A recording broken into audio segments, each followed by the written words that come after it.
Vancouver was very quiet. All the cars were little, Austins and so on. I don't know. It just appealed to me so well, so much. So part of the plan was that we were going to come up on a kind of exploratory trip. Yeah, 51, 52, somewhere around there. Yeah, I just loved it. You know, it seemed so civilized compared to Los Angeles, for example, where I was spending time. Santa Barbara, even though Santa Barbara is certainly beautiful, but you know, I don't know, politics, everything else. I loved this country, and had read a good deal. And in fact, when I went to University of Southern California, there was a course in Canadian history which I took. Now, I think probably the only one in the United States. And again, very impressed with the history of the country, the way it was formed, about sort of non-violence, and the whole idea of you know, peace and good government, and not like the United States. Anyway, so when the whole thing in Santa Paula blew up, so you know, we had planned an exploratory trip up here because, like, I guess the sort of idealistic 30-year-olds, 29-year-olds, I had this idea of living in the country and subsistence farming. You know, the old, really that emerged big time in the 60s, but I was way ahead of my time then, I guess. So that was part of the idea, but then because we just decided, well, pack up and just come up here.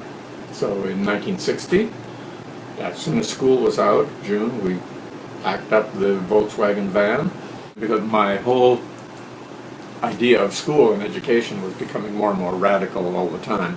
I was not happy with the school system, and I knew I was not going to be able to survive this very long. So fortunately, the last 2 years, I think it was, I was teaching what was then known as educatable, something mentally retarded. They were just normal kids who didn't like school. Right. the way I picked. But I was able to get away with anything. Like, we didn't do any schoolwork. The kids played around all day, and the changes in those kids was so amazing. Sure. They grew up and became totally responsible. They won the floor hockey match. They did all kinds of things. Wow. And everybody thought they were just dumb kids, you know. Well, hardly. So I had written a couple of things critical of the school system, and then I got a call from some people here at the new school. And that was a school that was founded by UBC profs for their kids, because they wanted something more liberal. Everyone had read Summerhill then, and a lot of other books critical of the public education system. So they eventually offered me the job of headmaster or director, whatever it's called, of that school. So we packed up and moved to Vancouver. And where was that school located? 15th and Commercial. There's a building there now. It's not that building that the school was. It's long gone, but there's an alternative school right on that block there somewhere. So that's kind of tradition that held. Anyway, that was quite a year, because while I was brilliant in my talking about freedom and education, all that kind of thing.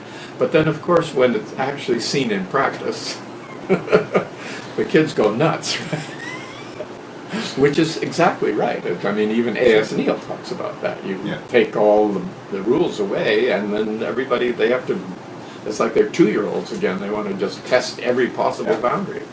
So the school at 15th and Commercial by Clark Park, was that one of the very first alternative schools in Vancouver? I think so, yeah, I think so. Yeah. And it went on for quite a few years after that.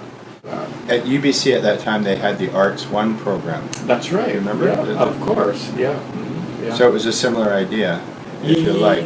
Yeah. I mean, there was a lot of that kind of movement in those days, especially what with kids being so much, I don't know, man, they were active, politically active, and not, I don't know what's happened to young people these days, because that was very exciting time to be in Vancouver.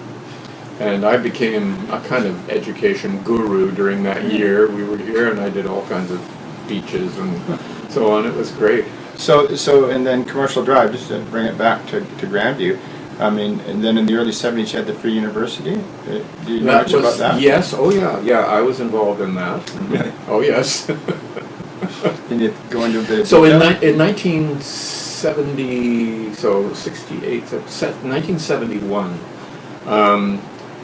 the free school was kind of falling apart too, where the enrollment was dropping, because a lot of the public schools had co-opted a lot of our ideas, and there's still like those alternative programs in the schools that didn't exist before then. So instead of getting the push-outs, dropouts, bright kids who couldn't handle it, they were getting programs within the school. So 71 to 77. And that's when the Free University was operating at the Vandy's Cultural During that Center? time, yeah. Yeah. So what year did it start? I don't know, 72, 73, somewhere around there. So then I was working on an LIP project. Which is what I was doing at that very same year, 73. Yeah, it was great. It was a scam in a way, because I don't think we ever really did anything. But $400 a month, I mean, that was, you could live very nicely on that. It's funny because 1975, when I graduated from Simon Fraser in 74 with a teaching certificate, in 75 I was running the alternative school in West Vancouver. Oh, all right. Yeah. What was that? You weren't at... It was called SWAP, the Sentinel Work Activity Project, out of Sentinel Secondary. Because there is that school over there that's still going. It was started around that time. Yeah. I don't remember the name of it.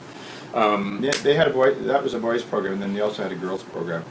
Oh yes. Yeah. Some really interesting kids, for sure. Yeah, well, all the interesting kids end up in programs like that, of course. So true. I actually ran the one for New Westminster Secondary as well. And, well, I was a teacher in it, which is the second biggest high school in Canada. So they had 800 grade 8s, and I had like the 10 worst grade 8s out of 800.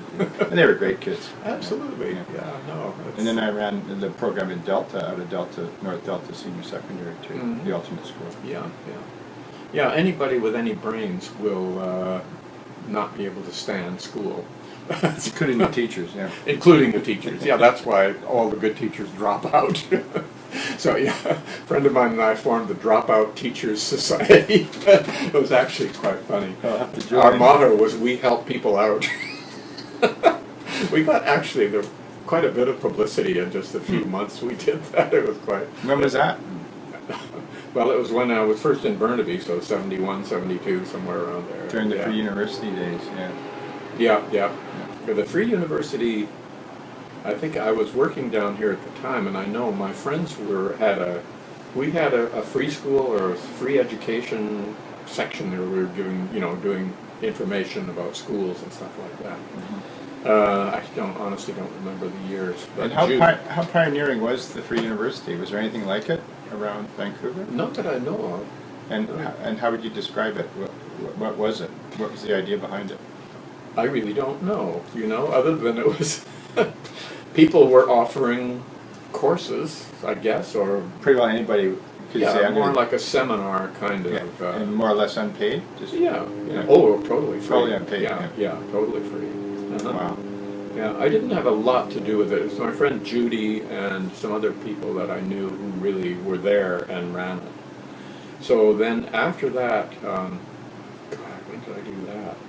I don't think 1972, but I couldn't have done everything in 1972. But I worked at the Vancouver East Cultural Center. Well, you're freed up by your LIP grant to do things. Yeah, this was an LIP. So I worked for a year on LIP at the Culch. Yeah. And that was in the early days when it was Chris Wooten, Murray Skuse, and Wendy Newman. Wow. And, the place was still a mess, and they were fixing things up.